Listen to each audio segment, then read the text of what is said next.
Hello, welcome back to my channel, or welcome if you are new here. We are back in my little library reading corner, which is really just my living room. So I want to do a fairy loot reading vlog, but I need to decide which books I want to read. I have a lot of fairy loot books. This is my last month with fairy loot. I'm not renewing my subscription. So I have a lot of them. They're beautiful, but I haven't read any of them. So this video is a try a chapter to help me decide what my TBR will be for that fairy loot reading vlog, where I make my final decision as to my final feelings about fairy loot, because their stuff is beautiful. I love all of their merchandise, but it is very expensive and I've never read any of the fairy loot books that I've gotten, so I want to know how I feel about the books themselves. What I'm going to do is try a chapter, and this is a huge stack because fairy loot is fantasy, so these books tend to be really big, but there you go. This is a stack of just some of my fairy loot books. Some of these are from the fairy loot adult box, and some of these are from the fairy loot YA box. Ultimately, I want to end up with like 3 fairy loot books to read, so I'm going to try one chapter of each one of these books and decide how I feel. We're going to go in reverse order, so I'll start with this one and tell you my thoughts on the first chapter, but let me tell you about each of these books. So I'm going to give you the briefest summary because that's all I know. I typically don't read the book summary or I'll skim it because I don't want to be spoiled, and sometimes summaries do that. So the first book is Belladonna. This is about a girl who is in love with death, I believe, and I'm super excited to read this one. I would say of all of the books, I am most anticipating this one. The next book is This Vicious Grace. This is about a girl who is poisonous and she kills people with her touch, so we follow her journey in something or other. Real thorough, but that's what this book is about. It's really pretty, so yeah. Then we have Daughter of the Moon Goddess, who was raised by this woman who is kind of running from the gods for stealing their elixir of immortality. Her daughter has magical powers and she sneaks away to this other realm to do some training with the Emperor's son. And something about saving her mother. This is arguably one of my most beautiful books, but it was not bound very well. If you can see, there's a gap there, so that's annoying. This is a fairy loot adult book. Through shipping mishaps, I have ended up with 2 copies of this book, but this is the original copy. I don't even know what this is about, but the theme was like donuts or something. Okay, so this follows 2 characters. Heart, who is a marshal kind of guarding a magical forest, and Mercy, I don't know, but they really don't like each other, yet they start exchanging letters to each other, unknowing that they are who they're talking to. So I don't know how I feel about this book, but I'm excited to read the first chapter. This I've heard the most about. I know a lot of my Bookstagram friends really loved this book.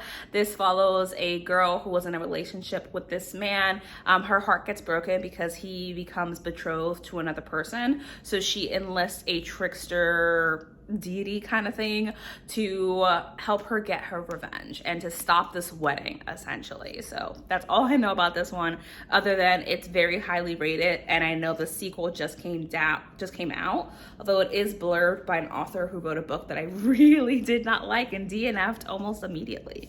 And then finally, we have The Girl Who Fell Beneath the Sea. You can see my bookmark here, so spoiler that I have started this book a little bit. This is a story about a girl who really loves her brother, and her brother is in love with this woman who is being sacrificed to the sea god to be his bride. So this village sacrifices women to the sea god every few years in the hopes that it will appease him and they can finally experience peace and prosperity in their village. But the main character here is like, no, my brother is in love with this girl and I am going to sacrifice myself instead. So she jumps into the sea. The sea god accepts her, and then she figures out what the hell is going on and why the sea god has been ignoring their pleas and their prayers.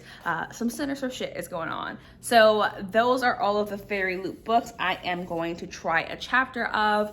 I won't this is my initial impressions. I'll just jump on and tell tell you my thoughts after I finish the first chapter. I know some of these chapters are going to be very, very long, so I'm in for a fun time. But let me get to reading these chapters. So spoiler, I have read the first 3 chapters of The Girl Who Fell Beneath the Sea. This is not my first Axio. I picked up another one, XOXO, which I DNF'd just because it felt too YA. My initial impressions of this is that I love the mythology and the lore of it. The setting is really beautiful. The book itself is also just really nice, and I appreciate and connect with our main characters like anger and rage at the sea god. With that said, it is reading a lot younger than I expected it to. It's almost reading like it's for the 11 to 13-year-old range instead of like an older YA, which is totally fine. That is no fault of the book, but because it's reading younger, it's not something that I'm super into. At the moment, we're at the point where it's in the summary, so it's not a spoiler. She's figuring out that the sea god is actually under a sleep spell and a sleep enchantment, and the other gods want him to stay asleep, so she has to find a way to save him. I enjoyed it, but like I said, it's just reading very young, which is fine. Like I keep emphasizing, but it's not what I'm in the mood for, so this will not be on my TBR for that fairy loot video, but it is something that I will pick up and finish at some point later this year, and it is quite stunning. So there you go. All right, so I have finished 2 books. We have Once Upon a Broken Heart and The Undertaking of Heart and Mercy. So in the first chapter of Once Upon a Broken Heart, we are following Evangeline, and it is the day of her ex's wedding. Her ex is marrying her stepsister, and she has found the doorway to the Church of the Prince of Hearts, and she's gone to him to pray and say, help me stop this wedding, please don't let me experience a broken heart. She's convinced that her stepmother has cast a curse, on her ex and her stepsister because they would never hurt her that way. Girly, I'm gonna just tell you, I doubt it. It sounds like your ex was a cheating piece of shit, and your stepsister doesn't care about you as much as you think she does, but that could just be me being bitter. I enjoyed the first chapter. So the first chapter is like 16 pages long. That is the only thing that happened in that first chapter. I am intrigued. I can tell these 2 are gonna have a great banter, but overall was feeling pretty meh about it. I think our main character sounds kind of naive, and I hope that she's not as naive as she sounds in the first chapter, and maybe there really is a curse and her ex is just not a cheating piece of shit. Although I can see why she would want to convince herself that magic must be at play for her to experience the kind of pain her ex and her stepsister have just inflicted on her. The second book I read was The Undertaking of Heart and Mercy for the first chapter. The first chapter was 11 pages, but the font size is a lot smaller, so it took me longer to read. In the first chapter, we are just introduced to our 2 main characters. Heart is a demigod Marshall who is bringing a body to Mercy, who is an undertaker. They have a lot of banter, and Hart says that he only goes to visit because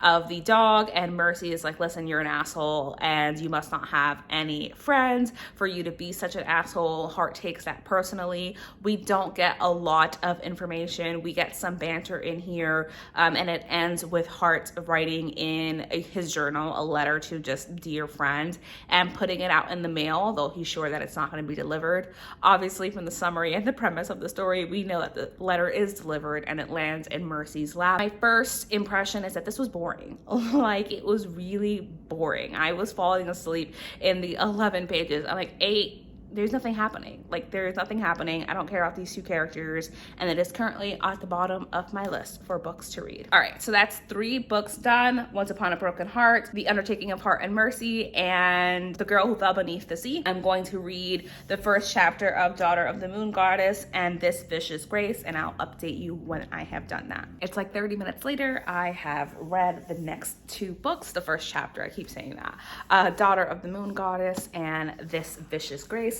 Initially, I will tell you all, after the first 3 books, I was like, do I even like fantasy? Am I a fake fan?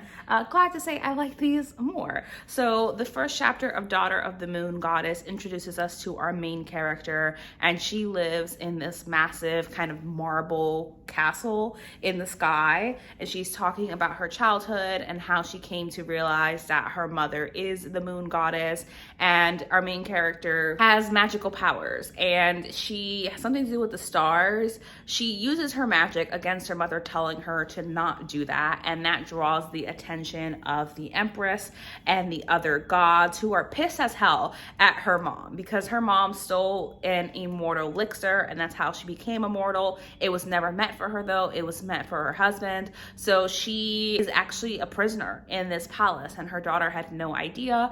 In this first chapter, when the Empress comes to visit, they don't have any clue that the moon goddess has a daughter, like she's hidden. The moon goddess is able to kind of deflect them, and she sends her daughter away, and we end the first chapter with her daughter moving on to the southern seas and her having to leave her mother behind. I really enjoyed it. It was something I got sucked into right away. I say I love the writing a lot, and the mythology and the lore here is really great. Like, I was immersed from the very beginning, so I'm excited to continue this book. Then I moved on to This Vicious Grace, which opens up with a funeral, and we're introduced to our main character who has just killed her third husband through no fault of her own. So she lives in this world of Fontes and Finestras. Is that right? I think that's right. So anyway, a Finestra is a powerful human who, when paired with a Fonte, is able to use and amplify his powers.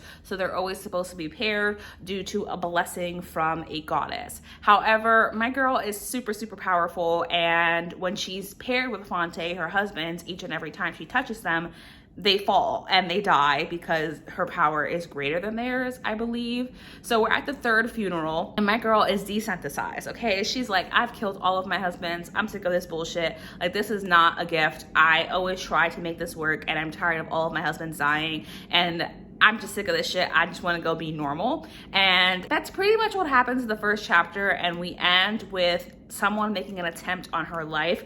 From the summary, we know that her entire kingdom turns against her and she is forced to flee, and it becomes a bodyguard romance. This was really enjoyable. I liked how snarky our main character is, and I love her power, her ability to just be so powerful. So I'm excited to see where that goes. I know there's eventually a demon invasion, again, just from the summary. So I'm really interested in that. And the final book that I am going to read the first chapter of is Belladonna. The first chapter for all of these books have been pretty long. This Vicious Grace was 12 pages, and Daughter of the Moon Goddess was 20 pages. Not surprised, as I said, these are pretty chunky fantasies. So fingers crossed that this chapter is shorter, because surprisingly, reading a chapter for each one of these books is like nearly 100 pages of read. So I will see you all when I have finished the first chapter of Belladonna, and I'll give you my final ranking of the books that I read the first chapter of and which books I will be continuing in my Fairyloot vlog. Okay, I finished the first chapter of Belladonna and the prologue. The first chapter was 13 pages. The prologue was like 3 or 4 pages, so somewhere in the 16 to 17 page range. In the prologue, we come to understand what happened to our main character. We are actually with her mother in the prologue, and she's showing off her baby and saying, isn't she the most beautiful baby in the world at this party? And then everyone dies because the wine was poisoned. Her mother had actually breastfed her. I think her name is Signa. Her mother had breastfed her, and of course her mother had been poisoned at the time and didn't know. So Signa was supposed to die, but when death comes to claim her, he's not able to, so he leaves her alone. And in the first chapter, we're following Signa, and she's telling us the story of her life up to this point. She's about to turn 20 years old and get her inheritance, and she has almost died many times, starting from her earliest memory when she was 5, fell down the stairs and literally snapped her neck, and death came for her, but of course she doesn't die. So in the first chapter, Signa is now with her aunt. She has gone through many guardians in her life, all who are eager to like raise her because she has such a massive inheritance, literally one of the wealthiest people in the world. So she's talking about how each one of her guardians raised her grandmother being the most loving. Signa is now with her aunt. She has gone through many guardians in her life, all who are eager to like raise her because she has such a massive inheritance, literally one of the wealthiest people in the world.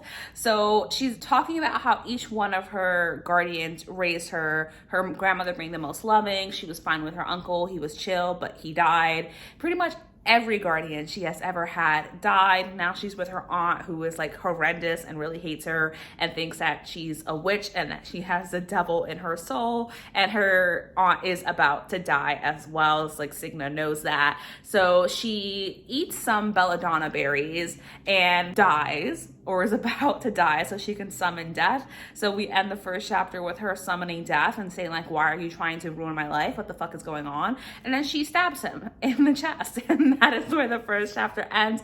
I really enjoyed that. Signa was a fun character to follow. She has some of the same kind of like, I don't want to say snarky, maybe like sarcastic energy. She is a really fun character to read about, and I love that she can survive death and that she just constantly comes back to him every time she almost dies. So I am really excited to continue with this book. It was really enjoyable, and I was about to continue straight on to the second chapter before I realized I only needed to read the first chapter for this video. So let me give you my final rankings of the books that I've read. All right, here it is. Unsurprisingly, it's exactly what I thought it would be, which is great because that means I know my reading taste. This is also really fucking heavy, so bear with me. So at the top is Belladonna. Then I liked This Vicious Grace, Daughter of the Moon Goddess. So these three I'm super excited to read. Once Upon a Broken Heart was fine, but our main character feels naive. I did like The Girl Who Fell Beneath the Sea. I think these two are tied rather than it being like this one was more enjoyable than this one. The only things being like this one, the character felt naive and I'm not sure I care about her love drama. And this one, The Girl Who Fell Beneath the Sea, I really, really did enjoy that, but it feels like a young YA. And then finally at the bottom was The Undertaking of Heart and Mercy, which was just boring and hard to follow along with. I know that sounds harsh, but that is the truth of my feeling. So these are all of the Fairyloot books I tried a chapter of. I think in my reading vlog, which should be November because I pushed it back, I will be reading these 3 books. So make sure that you subscribe if you do want to see my opinions on that. Thank you so much for watching. As always, let me know if you have Fairyloot, if you've read any of these books, if you have any questions about my experience with Fairyloot. You can also let me know that in the comments below. I'm putting that book sack down because that shit is heavy. So that is it. Thank you so much for watching this video, and if you aren't already, please do make sure to subscribe before you head out, just because it really supports me and my channel, and I appreciate you watching to the end. So I will see you in my next video. Bye!